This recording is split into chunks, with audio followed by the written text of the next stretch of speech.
I don't think that's safe for use of my bare floor.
Greetings YouTube!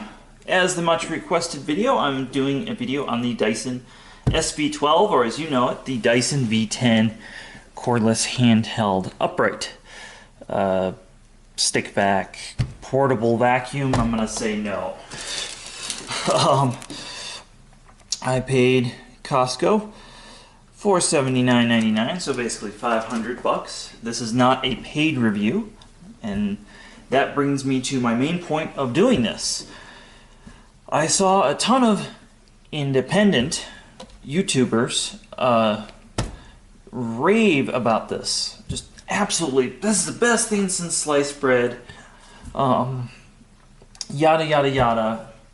Well, of course, anything from Dyson is reason to be skeptical, and this is no different. So I let this charge overnight, and I got 23 minutes using it on the medium setting, and about 75% of the time, maybe 25% of the time on the high setting. And it claims 60 minutes, up to 60 minutes. So what I'm going to do is I'm going to end up recharging this, and then I will do some actual running and drainings, but it takes 3 hours to charge, so we won't do that on camera. So it's absolutely dead. And as you can see, we picked up the advertised amount, so that's kind of acceptable. And as I said, the filter is relatively clean afterwards, so I'm surprised. And like I said, the filter lockup is decent. It's much better than previous models. Though this is so heavy and so bulky. This is an 18-volt Hitachi cordless drill. This is probably, it's like their second to top model. It's the big boy.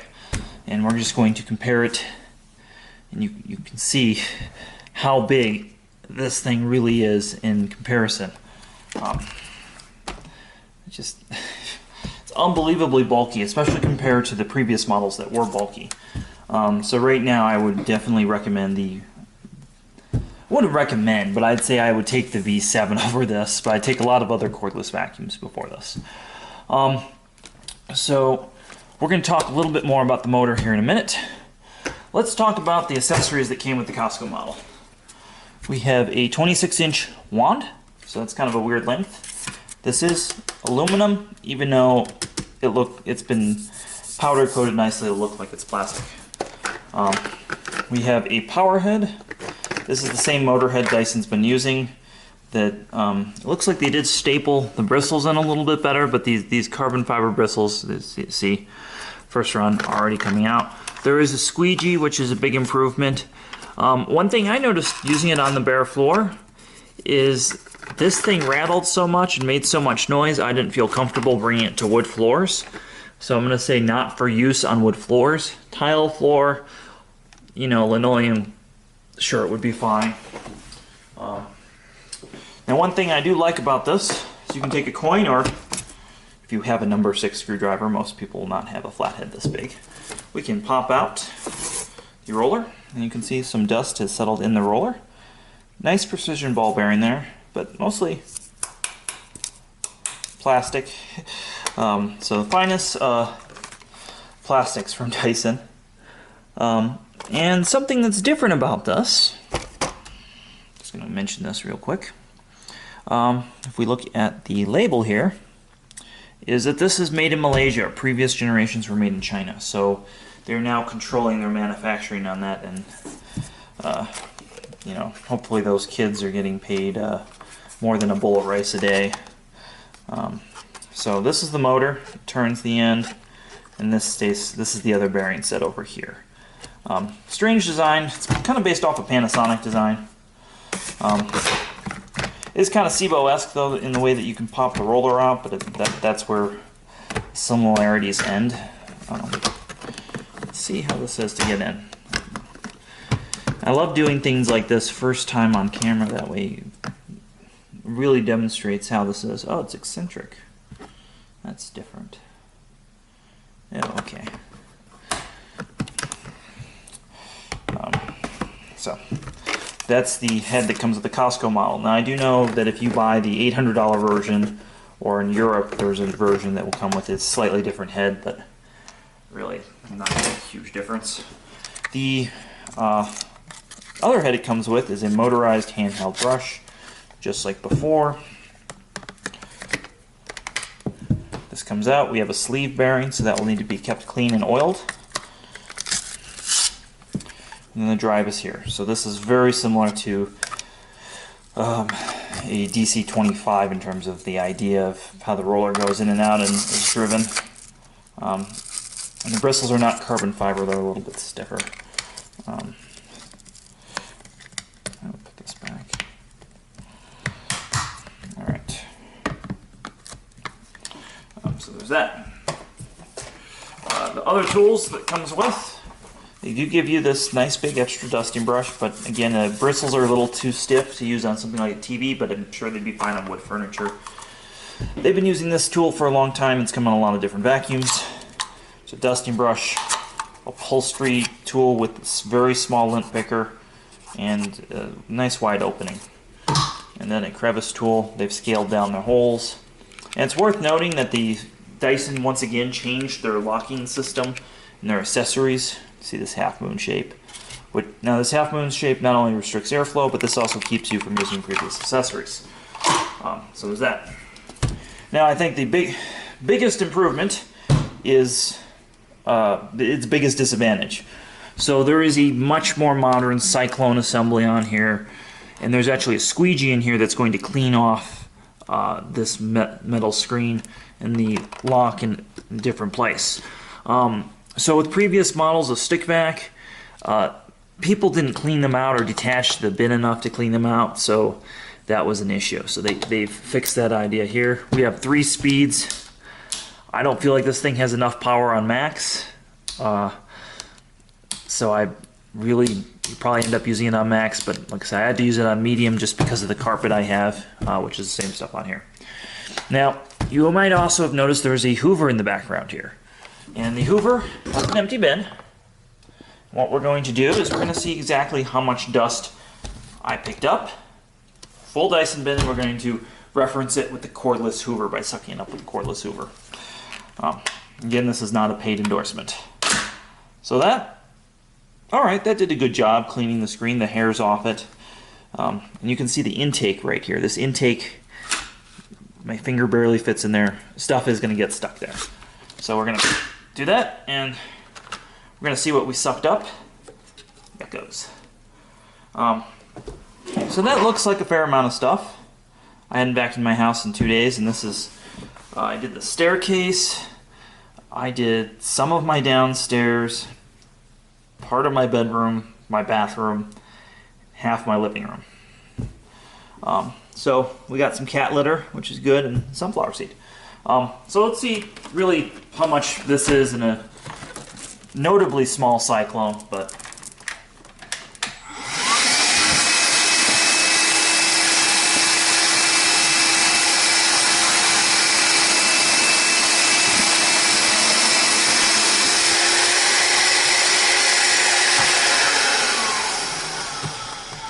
that might have been a little bit too much at once for this Hoover.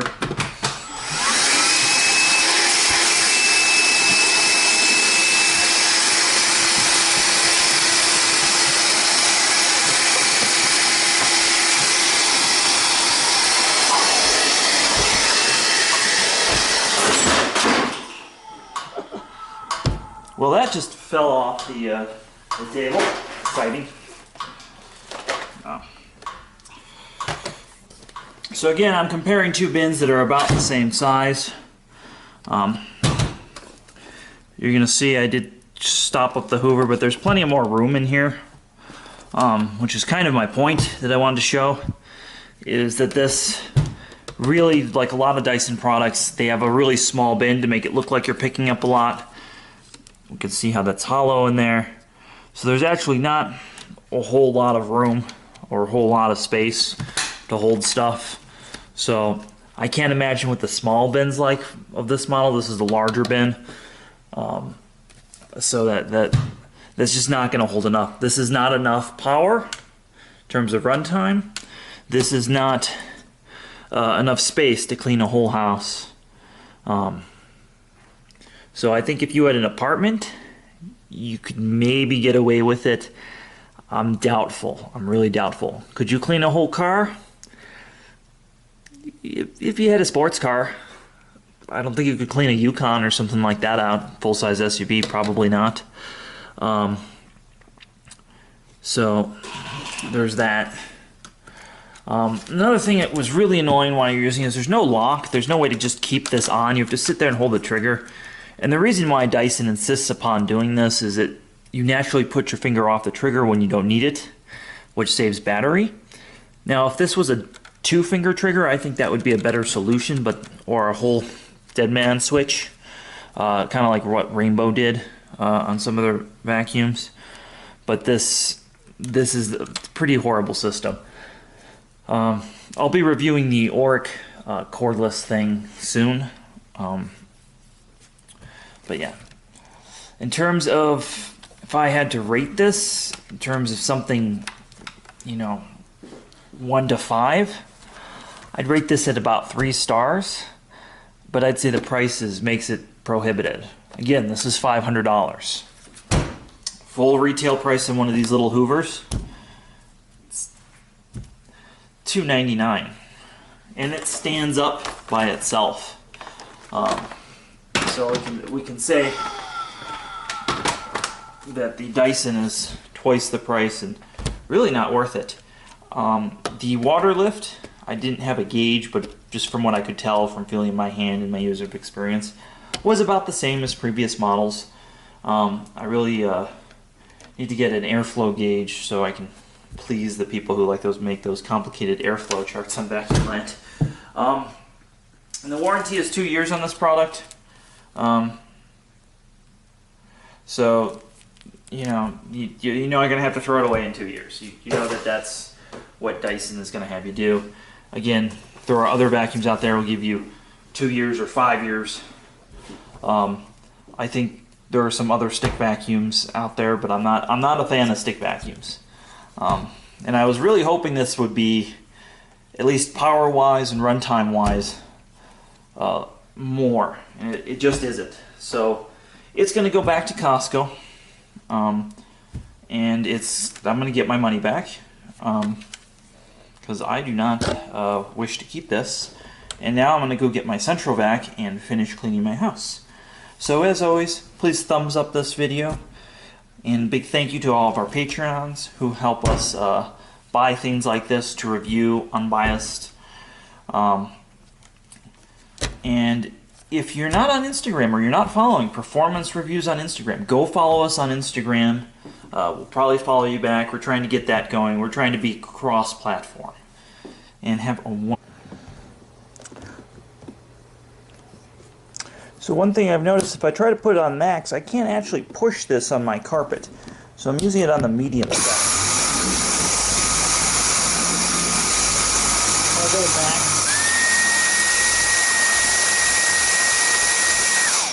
back. So we have to use this on the medium setting. Alright, so I was trying to vacuum under my bed, and I noticed this. So, again, this thing is massive. I'm going to see if we can tilt that. Okay. So we can tilt that and clean that way. But, again, you're going to be rubbing on this cyclone gasket here, which, you know, probably after about a year or two of doing that, your cyclone gasket will be messed up. So let's continue that.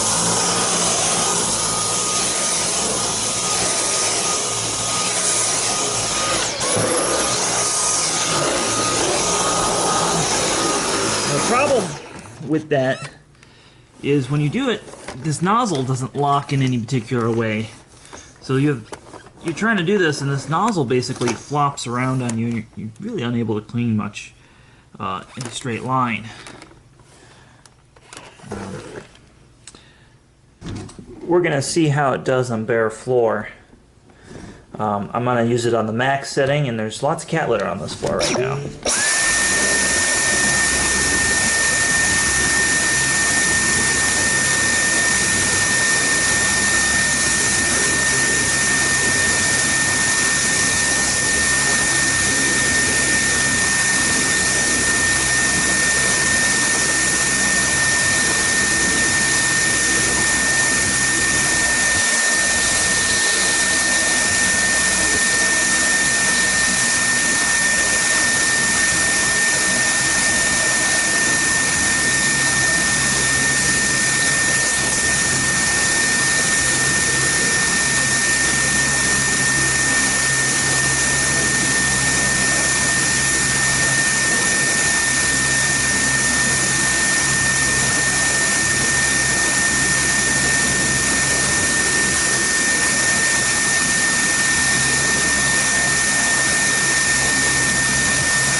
So I've got it on the medium setting here. We're going to try these bathroom rugs.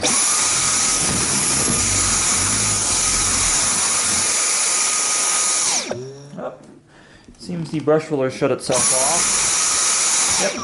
Yep. Makes such an interesting sound when you do that. So it looks like the bathroom rugs are going to be a no-go. I'm going to demonstrate how this cleans on the stair with this motorized stair cleaning attachment. Again, we're able to use this on high. I just want to demonstrate kind of how bulky this thing is, and there's no natural balance point to this. So it puts a lot of strain on your wrist. Clean the rest of the house, you can see my trigger finger there. So we're gonna get to work here.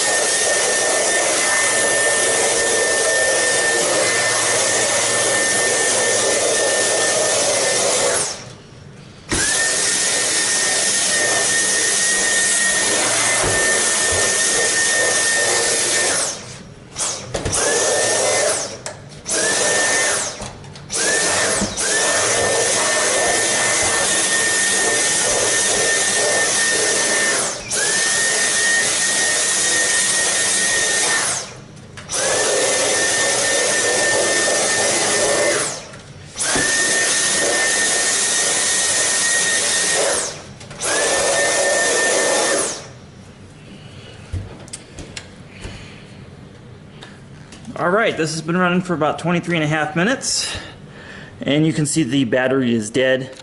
And I've been switching between medium and high. Mostly used it on the medium setting, except really to clean the stairs and a couple bare floor places. The battery is really, really hot. Almost concerning. The motor's got a little bit of heat, but it seems fine. Now, in terms of cleaning, we did reach the max line, not over there, but we did reach the maximum line. And again, you have to remember that these things are all hollow, so this really doesn't hold a whole lot. Yep. So let's see what the HEPA filter looks like, and the washable filter. Well, it actually looks pretty clean, which I'm really amazed because I've put a bunch of stuff through it. So maybe you don't have to wash this one every time like some of the previous Dysons. It's kind of a nice bonus there, and you can really see that this is the same motor that they used on the V7, the V6. Really is the same basic design on that. This is just with a much more awkward cyclone, and we're gonna dump this out here in a minute, but I don't believe it holds anymore. All right, well, I have field tested this for about a week now, and I am giving my final conclusion here on the Dyson V10, or SV12 as Dyson has it listed on the bottom side of the machine, which is that I think the V8 and V7 and V6 versions are lighter in your hand. This is incredibly bulky and unmaneuverable, and having to hold this really annoys me and makes my fingers sore, and I guess I'm just a pussy, but that's how I feel about that. The other thing I noticed about this is that this, when you're cleaning, can get caught, and then your bin just gets open ever so slightly, and that's not fun. You have to resettle it. So that's something I don't like. Something I do like is how this empties compared to previous models, and that is how this slides out and dumps out like that. So I do like that.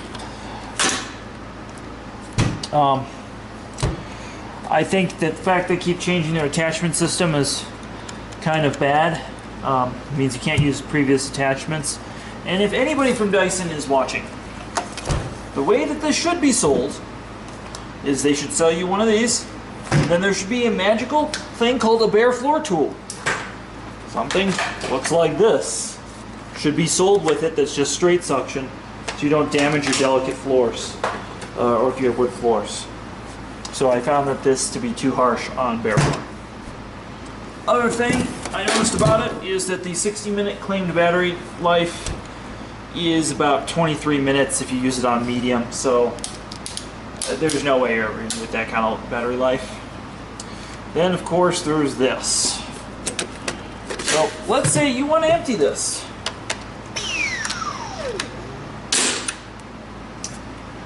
See the problem there.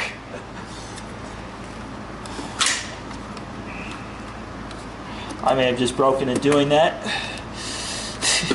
Alright, so you have to take the wand off every time you empty it. It's kind of a hassle, it's kind of strange, especially with such a small bin. Then of course the filter is a huge concern. It didn't actually get clogged up, but the HEPA filter and the washable filter being joined together means you're going to get debris from the cotton filter, the coarser filter, into the fine filter, which will end up basically toasting the filter prematurely. Now I have to say things I did like about this. It's quieter than previous generations. It seemed to charge faster. I really like that there is, if you take the filter out and try and run it, there's a filter check light. I think that that's fantastic. Would I recommend this? Currently not. I am currently not really recommending any stick vacuums at the minute. As always, thumbs up, please like, tell me your comments below, and subscribe.